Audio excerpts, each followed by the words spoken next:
Praise the Lord everyone. आप सभी को प्रभु यीशु मसीह के मीठे मधुर नाम में जय मसीह की। वचन शुरू करने से पहले हम प्रार्थना में जाएंगे। मेरे महान दयालु परमेश्वर, राजाओं के राजा, प्रभु के प्रभु, धन्यवाद देते हैं पिता आज के दिन के लिए, आज के समय के लिए। पिता धन्यवाद देते हैं पिता आप उस वचन के लिए जिसे पढ़ने का आपने सौभाग्य दिया। पिता परमेश्वर, इस पवित्र वचन के द्वारा आप हमसे बातें करें और इस वचन को समझने में पिता सहायता करें, बुद्धि दे। विनती प्रार्थना को मांगता उद्धार करता प्रभु यीशु मसीह के मीठे मधुर नाम में सुने और ग्रहण करें, आमीन। प्रियो, आज का जो वचन है वो है हमारा दूसरा राजा, उसका 22वां अध्याय, जिसमें यहूदा के राजा योशिय्याह के बारे में लिखा हुआ है और जिसका दूसरा वर्णन है दूसरा इतिहास, उसका 34 अध्याय, पहला और दूसरे अध्याय में। तो राजा योशिय्याह के बारे में जानने से पहले हम कई बार जब पुराने नियम में पढ़ते हैं तो हम मनश्शेष के गोत्र के बारे में पढ़ते हैं। अब वो यहूदा के जो राजा थे वो एक समय में मूर्ति पूजाओं से घिरे हुए थे और जैसे कि बाल, अशूरा जैसे देवताओं के लिए धूप जलाना, तो वो ये सब करते थे। और इसके बाद यहोवा परमेश्वर ने उनको दंड के रूप में बहुत सी विपत्तियाँ उन पर आई और जब उन्होंने इस चीज़ का प्रायश्चित किया तो जो राज्य के जो दूसरे राज्य के जो राजा थे, जो लोग थे, उन पर चढ़ाई करने वाले थे, परमेश्वर यहोवा ने उनको बचा लिया। उसके बाद जो उनके पुत्र थे राजा आमोन, उन्होंने जो गलती उनके पिता ने एक समय पर की, उन्होंने भी वही गलती दोहराई। उन्होंने भी यहोवा के वचन को ना मानकर बाल और अशूरा और ग्रह नक्षत्रों जैसे देवताओं को बलिदान चढ़ाए। और जैसे कि आप सभी जानते हो कि 10 आज्ञा में पहली आज्ञा यही है कि तू अपने परमेश्वर को छोड़ किसी और देवता को ना मानना। लेकिन इस चीज़ के बाद भी जो राजा योशिय्याह थे, उन्होंने अपने पिता के मार्ग पर ना चलते हुए, बल्कि जो उनके दादा थे राजा मनश्शेष, जो अपने वृद्ध समय पर यहोवा के वचन पर चलते थे, वो यहोवा के नाम की वे धूप की बलियाँ जलाते थे, 3 टाइम प्रार्थना करते थे, उन्होंने उस रास्ते पे चले। जब राजा, अब जानते हैं वचन के द्वारा उनके बारे में, जब राजा योशिय्याह राज्य करने लगे तो वह 8 वर्ष के थे और यरूशलेम में 31 वर्ष तक उन्होंने राज्य किया। उसकी माता का नाम यदीद था, जो बोस्कतवासी अदाया की बेटी थी। उसने वह किया जो यहोवा की दृष्टि में ठीक था। राजा योशिय्याह वचन पढ़ते थे, यहोवा का भय मानते थे और उन्होंने सब कुछ वो किया जो यहोवा की दृष्टि में ठीक था। और जिस मार्ग पर उसका मूल पुरुष दाऊद चला, ठीक उसी पर वह भी चला और उससे वह ना तो दाहिनी ओर मुड़ा ना बाईं ओर। जब हम राजा दाऊद के बारे में पढ़ते हैं तो राजा दाऊद ने भी अपने जीवन भर यहोवा का भय माना और जिस मार्ग पर वो चले उसी मार्ग पर राजा योशिय्याह भी चले। अब हम आगे पढ़ेंगे। जब राजा योशिय्याह 18वें वर्ष में राजा बने तो उनको व्यवस्था की पुस्तक कैसे मिली और कैसे उन्होंने अपने राज्य, अपने परिवार के साथ पूरे यरूशलेम वासियों को भी बचाया यहोवा के कोप से। अपने राज्य के 18वें वर्ष में राजा योशिय्याह ने असाल्याह के पुत्र शापान मंत्री को मशुल्लाम का जो पोता था यहोवा के भवन में यह कहकर भेजा, हिल्किय्याह महायाजक के पास यह जाकर कहो कि जो चांदी यहोवा के भवन में लाई गई है उससे द्वारपालों ने प्रजा से इकट्ठी की है, उसको जोड़कर इन काम करने वालों को सौंप दो।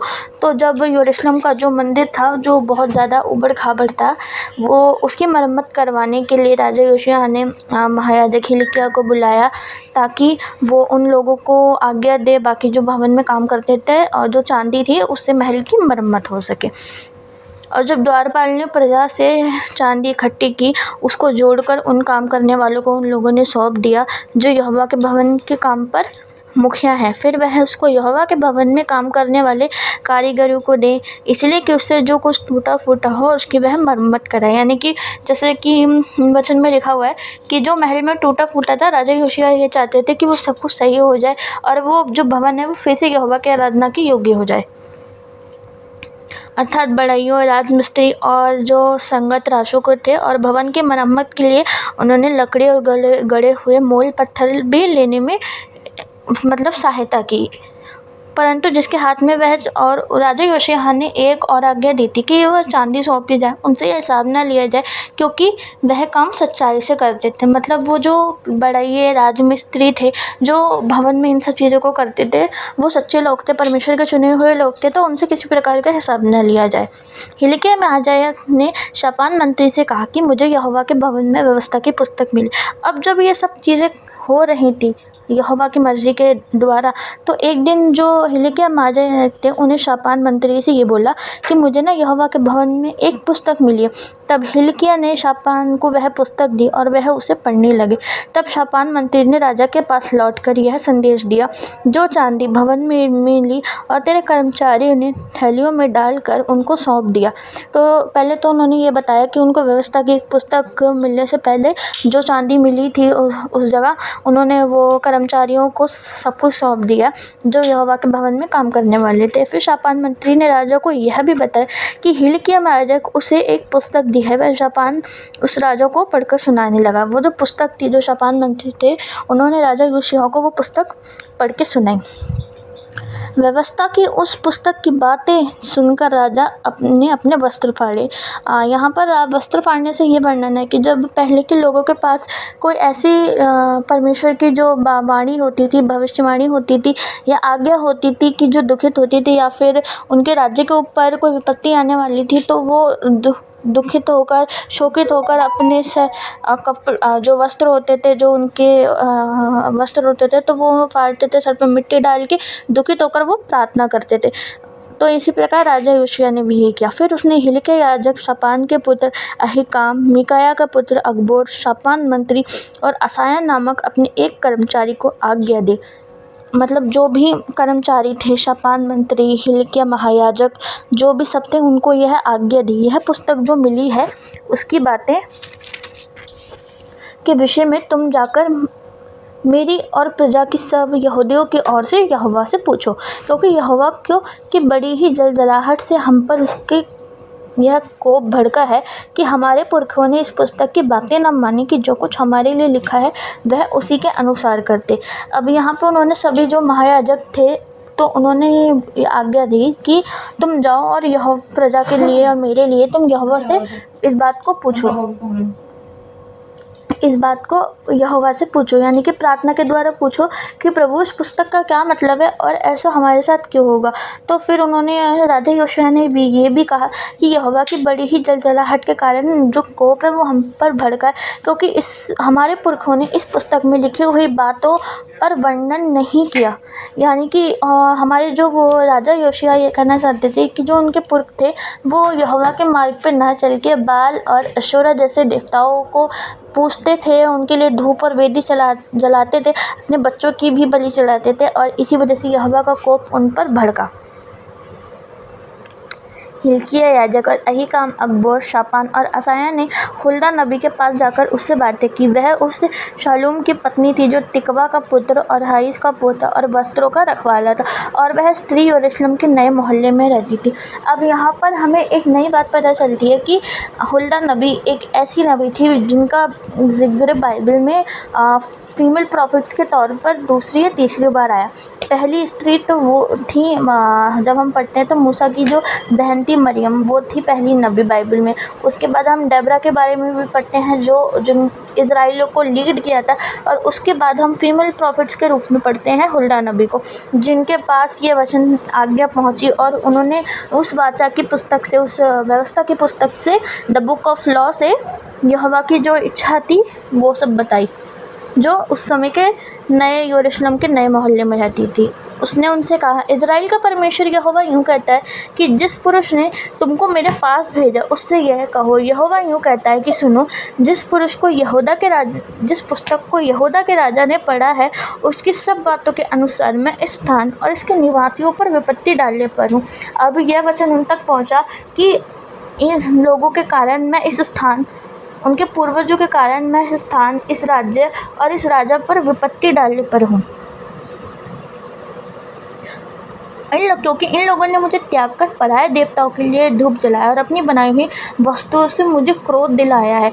प्रियो, जैसे कि मैंने पिछले वचन में आपको बताया कि उनके पूर्वजों ने जो गलती की वही गलती उन लोगों ने भी की, यानी कि दूसरे देवताओं को प्रसन्न करने के लिए अपने बाल बच्चों की बलि चढ़ाना, उनके लिए धूप जलाना, जिससे कि उन्होंने यहोवा परमेश्वर को त्याग कर उन देवताओं को अपनाया और उन वस्तुओं के कारण उन्होंने यहोवा के क्रोध को और भड़काया।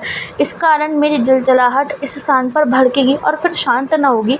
परंतु यहूदा के राजा जिसे तुम यहोवा से पूछने को भेजा है, उससे तुम यूँ कहो कि इज़राइल का परमेश्वर यहोवा यूँ कहता है, इसलिए कि मेरी ये बातें सुनकर इस स्थान और इसके निवासियों को देखकर लोग चकित होंगे और शाप दिया करेंगे। तूने यहोवा के सामने अपना सिर झुकाया और अपने वस्त्र फाड़कर मेरे सामने रोया। इस कारण मैंने तेरी सुनी है, यहोवा की यह वाणी है। इसीलिए देख, मैं ऐसा करूँगा कि तुम अपने पुरखों के संग मिल जाएगा और तू शांति से अपनी कब्र तक पहुँचाया जाएगा। और जो विपत्ति मैं स्थान पर डालूँगा, उससे तुझे अपनी आँखों से कुछ भी देखना ना पड़ेगा। तब उन्होंने लौट कर राजा को यह संदेश सुनाया।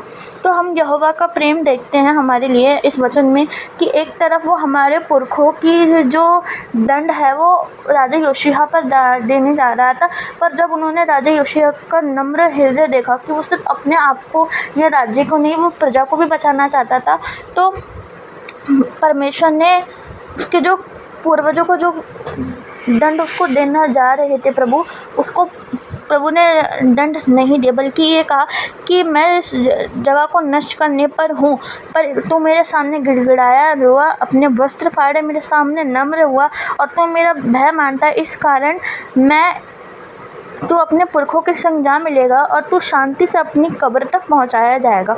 और जो विपत्ति मैं इस स्थान पर डालने पे हूँ, वो विपत्ति तू अपनी आँखों तक ना देख पाएगा। जब उन लोगों को शापान मंत्री हिलकिय्याह महायाजक को जब ये संदेश मिला, तो उन्होंने राजा को ये सब पढ़ सुनाया। तो आज के वचन से हमें यही मिलता है कि जब हम परमेश्वर की आज्ञाओं को मानते हैं, और जब हमारे ऐसा बहुत सी बार होता है कि कई बार जो हमारे पूर्वजों ने उस समय किया, उसकी कई बार गलती हमें भी आने वाले इस समय में भी हम चुका रहे हैं। शायद कभी ना कभी ऐसा हमारे साथ हुआ है। तो हमें हमेशा प्रार्थना में निरंतर बने रहना, अपने हृदय को परमेश्वर में नम्र करके रहना है, ताकि जो दंड हमारे ऊपर आने वाला हो या जिस दंड की आज्ञा प्रभु हमको देने वाला हो, वो आज्ञा ना मिले हमें और हम उस दंड से भी बच जाएं, और वो अपने हृदय को हम नम्र रखें हमेशा परमेश्वर में, ताकि हमसे कोई पाप ना हो। आइए हम इस वचन से आशीष पाएँ और प्रभु से प्रार्थना करें। मेरे महान दयालु परमेश्वर, राजाओं के राजा, प्रभु के प्रभु, धन्यवाद देते हैं आज के समय के लिए, आज के दिन के लिए पिता परमेश्वर, और धन्यवाद देते हैं सभी बातों के लिए पिता परमेश्वर। इस पवित्र वचन के द्वारा आपने हमसे बातें की, इन सभी बातों के लिए हम आपका धन्यवाद देते हैं पिता। आज के वचन के द्वारा आप आशीष दे पिता। जो लोग इस संदेश को सुने पिता, आप उन पर अपना आशीष और दया भरा हाथ उंडेले पिता परमेश्वर। हर एक के जीवन से आपकी इच्छा पूरी होने पाए पिता परमेश्वर। जिस प्रकार राजा योशिय्याह ने आपका भय माना पिता, हम सभी के हृदय में पिता आपका भय मानने हो इसी प्रकार। और पिता आने वाले समय सारी बातों चीज़ों को आपके हाथों में सौंपते, विनती प्रार्थना मांगते, उद्धारकर्ता प्रभु यीशु मसीह के मीठे मधुर नाम में सुनाए ग्रहण करें, आमीन। प्रियो, अगर आज का वचन आप लोगों को बहुत अच्छा लगा हो, तो आप इस वचन को और लोगों तक भी शेयर करें। और मेरे चैनल पर मैं कोशिश करूँगी कि मैं जहाँ पर वीक पढ़ती हूँ या फिर अटकती हूँ, मैं इस चीज़ को आगे वीडियोज़ में इम्प्रूव करूँ। बाकी प्रभु की सहायता हमें वचन के द्वारा ही ऐसे ही मिलती है। तो आप इस वीडियो को ज़्यादा से ज़्यादा मसीह लोगों को तक, विश्वासी लोगों तक शेयर करें। और साथ ही साथ में अगर पढ़ते टाइम या इसका मीनिंग बताते टाइम मुझसे कोई गलती हुई हो, तो आप लोग मुझे वो भी बताएं। और कमेंट के थ्रू आप लोग अपना कोई फेवरेट वर्स भी, मतलब ऐसा वर्स जिसको आप लोग समझना चाहते हो या जिसका वर्णन चाहते हो, आप मुझे वो भी बता सकते हो। और इस वीडियो को लाइक करें, चैनल को सब्सक्राइब करें और इस वचन को ज़्यादातर मसीह लोगों के साथ शेयर करें। Thank you so much everyone. Praise the Lord.